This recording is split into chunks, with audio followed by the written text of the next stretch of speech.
Hello everyone, स्वागत है आप सभी का आज की क्लास में।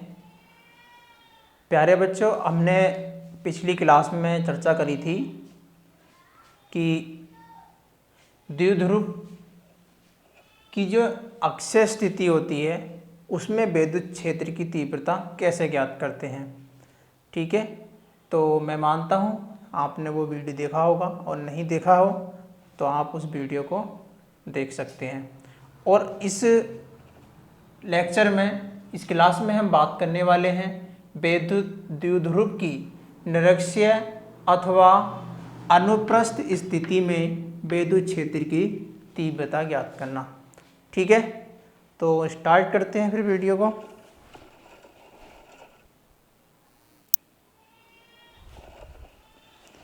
तो चलिए, सबसे पहले हम देखते हैं, एक द्विध्रुव दे रखा है जिसका नाम है ए बी। ठीक है, एक द्विध्रुव दे रखा है जिसका नाम है ए बी, और बिंदु ए पर प्लस क्यू आवेश रखा हुआ है और बिंदु बी पर माइनस क्यू आवेश रखा हुआ है। उन दोनों के मध्य बिंदु को ओ नाम दिया गया है। ठीक है, और ए से ओ तक की दूरी कितनी है हमारी, एल है, और ओ से बी तक की दूरी भी एल है। तो इसलिए ए बी द्विध्रुव की जो टोटल लंबाई होगी, ये दूरी होगी, वो कितनी होगी, 2l होगी। या फिर यूँ कहिए कि दोनों आवेशों के बीच की दूरी 2l होगी। ठीक है, और बिंदु O से R दूरी पर, कितनी दूरी पर, R दूरी पर कोई बिंदु रखा हुआ है P, जिस पर हमें विद्युत क्षेत्र की तीव्रता ज्ञात करनी है। तो मैंने सिंपली यही चीज़ लिखी हुई है, नोट करा है इसमें यहाँ पे। जैसे कि मान लिया, माना ए बी द्विध्रुव है, बिल्कुल है, ए बी कोई द्विध्रुव है जो प्लस क्यू और माइनस क्यू आवेश से मिलकर बना है। ठीक है, जिनके बीच की दूरी कितनी है भाई, 2l है। सही है, जो पराविद्युतांक के में रखा हुआ है, या फिर पराविद्युतांक के में रखा हुआ है। द्विध्रुव के मध्य बिंदु, यानी इस द्विध्रुव के मध्य बिंदु O से R दूरी पर बिंदु P है। कौन सा बिंदु है, P है R दूरी पर, जिस पर हमें विद्युत क्षेत्र की तीव्रता ज्ञात करनी है। ठीक है, तो देखते हैं। पहले, सबसे पहले हमें क्या देखना है कि बिंदु A से जब कोई लाइन खींचते हैं हम बिंदु P की ओर, तो दिशा हो जाती है हमारी ए पी। ठीक, तो सिंपली दूसरी तरफ से देख रहे होंगे हम, एक एरो का निशान लगा हुआ है, P से किसकी ओर दिशा है, B की ओर दिशा है। ठीक है, तो पहले हम देखते हैं हमें करना क्या है इसमें। सबसे पहले हम देखते हैं प्लस क्यू के कारण P पर तीव्रता ज्ञात करना। प्लस क्यू आवेश के कारण बिंदु P पर विद्युत क्षेत्र की तीव्रता कैसे ज्ञात करेंगे। ठीक है, तो हमें क्या करना है, बिंदु A की बात कर रहे हैं, तो E A vector is equal to 1/4 pi epsilon not के। ठीक, Q upon L square plus R square का अंडर रूट में होल स्क्वायर। ठीक है, तो सबसे पहले हमें एक क्वेश्चन होता है, हम देखते हैं कि E बराबर 1/4 पाई एप्सिलॉन नॉट के into Q upon R square, या फिर यहाँ पे एफ भी रखा जाता है कूलॉम के नियम से। तो यहाँ पे जो R स्क्वायर होता है, दूरी जो होती है, ठीक है, वो कौन सी रखी जाएगी, बिंदु A से P तक की दूरी। ठीक है, ये वाली दूरी नहीं, उसकी तो लंबाई हो गई है, तो ध्रुव की लंबाई हो गई। तो हमें निकालनी क्या, दूरी बिंदु A से P की। तो यहाँ पे हमें एक सिंपली त्रिभुज दिखाई दे रहा होगा POA। तो यहाँ पे हमने पाइथागोरस प्रमेय लगाकर, ठीक है, ये क्या हो जाएगा, हमारा आधार हो जाएगा, ये हमारा लंब हो जाएगा, और ये हमारा कर्ण हो जाएगा। तो पाइथागोरस प्रमेय लगाने के बाद हमने क्या करा, यहाँ से यानी कर्ण का मान ज्ञात कर लिया। तो क्या आया, कर्ण, चाहे ये हो कर्ण चाहे ये हो, सेम रहेगा। तो यहाँ हो जाएगा under root L square plus R square. यहाँ पे आप सिंपली समझ सकते हैं। ठीक है, तो यहाँ पे मैंने क्या किया, सिंपली लिख दिया, यहाँ स्क्वायर है, यहाँ रूट है, दोनों एक दूसरे से कैंसिल हो जाते हैं। ठीक है। तो बचेगा क्या हमारा 1/4πε0 into Q upon L square plus R square. Equation यहाँ पे बन जाती है हमारी फर्स्ट, ए पी दिशा यानी ए से पी की ओर दिशा में। सिंपली दूसरी कंडीशन में क्या होगा, माइनस क्यू के कारण पी पर तीव्रता निकालनी है, माइनस क्यू आवेश के कारण बिंदु पी पर तीव्रता ज्ञात करनी है। तो सिंपली क्या करेंगे, ई बी वेक्टर, ठीक है। तो यहाँ पे क्या करेंगे, बेस में हमने क्या ले लिया, बी ले लिया, क्योंकि माइनस क्यू आवेश जो है बिंदु बी पर है। तो 1/4πε0 into Q upon L square plus R square का होल स्क्वायर रूट में। तो यहाँ पे कण दोनों तरफ समान है हमारे, तो यहाँ पे भी हमने यही दूरी ले ली। अब यहाँ पे भी कण है, रोड है, और यहाँ पे क्या हमारा स्क्वायर है, तो दोनों एक दूसरे से कैंसिल हो जाते हैं। तो 1/4πε0 इंटू के q upon L square plus R square equation बन जाती है सेकेंड, जिसको दे देते हैं हम पी बी, यानी पी से लेकर बी की दिशा में। ये मैं थोड़ा गलत लिखा हुआ है, यहाँ होना चाहिए पी से बी की दिशा में, ठीक है। अब यहाँ पे क्या देखते हैं, अतः ई ए वेक्टर व ई बी वेक्टर के परिमाण बराबर हैं।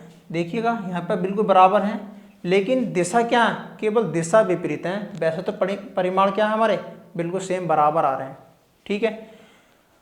तो क्या करेंगे, बिंदु पी पर परिणामी तीव्रता, किस पर, बिंदु पी पर परिणामी तीव्रता क्या होगी कि ई बराबर E vector A cos theta plus E vector E B vector cos theta. अब यहाँ पे कोस कहाँ से आ गया, तो सिंपली यहाँ पर देखते हैं, देख लो आप, यहाँ पे क्या है,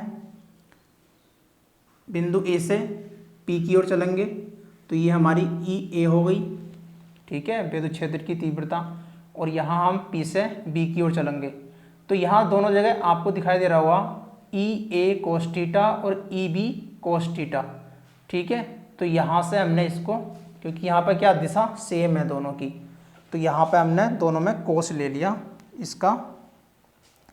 अब यहाँ क्या करेंगे, इक्वेशन फर्स्ट एंड सेकंड, ठीक है, पे इक्वेशन बन गई हमारी थर्ड, और इक्वेशन फर्स्ट को और सेकंड की वैल्यू को यहाँ पे पुट कर देंगे, ठीक है, रख देंगे। तो जैसे हमने यहाँ पे इसकी वैल्यू रखी, तो यहाँ पे क्या करा हमने, सिंपली पहले ही यहाँ से कोस को कॉमन कर लिया, ठीक है, बाहर क्या कर लिया, कॉमन कर लिया। कॉमन करने के बाद हमने क्या करा, देखा कि ये और ये वाली वैल्यू सेम है। जब ये सेम है तो दोनों क्या हो गई, ऐड हो गई, तो हमने क्या कर दिया, दुगना कर दिया, बाकी हमने ऐसे ही लिखा रहने दिया। अब यहाँ पे बात आती है कोस थीटा की।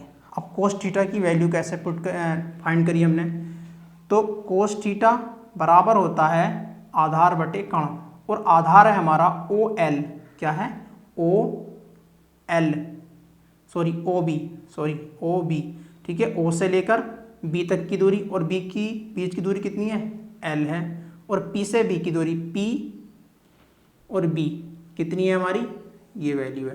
तो यहाँ पे हमने इसको रखा, तो यहाँ एल आ गया, और पी बी का मान हमने रख दिया यहाँ पे √ L square plus R square.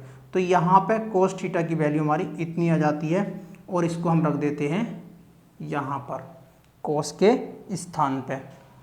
रखने के बाद क्या होता है, ये वाला 2QL दोनों को एक जगह एक स्थान पर रख देते हैं, ठीक है, बाकी चीज़ें सब हमारी ऐसे रखी रहेंगी।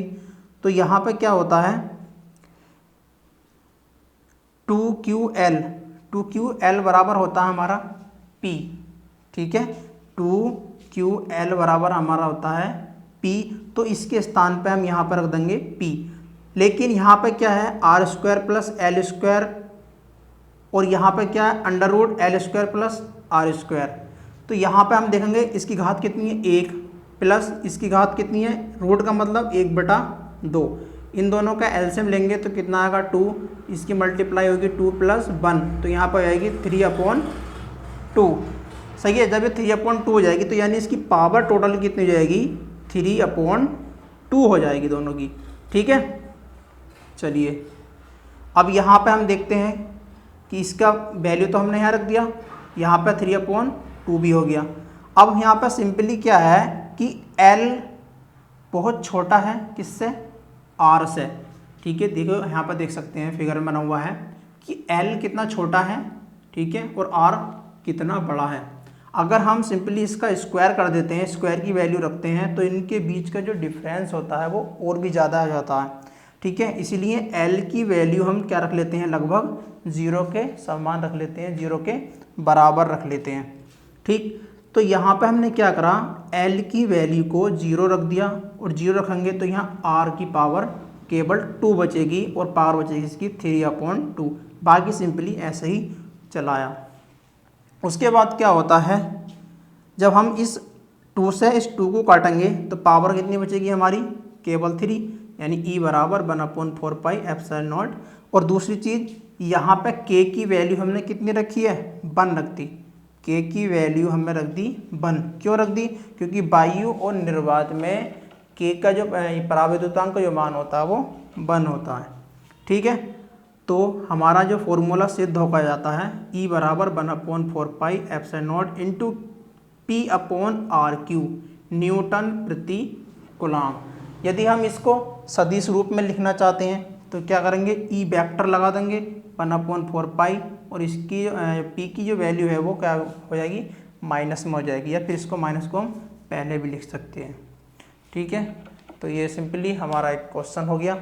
समझ में नहीं आया हो तो दोबारा कहीं पर रिपीट कर लेना, या फिर कमेंट्स बॉक्स में लिख देना। ठीक है, तो फिर मिलेंगे एक नई वीडियो के साथ, तब तक के लिए थैंक यू, नमस्कार।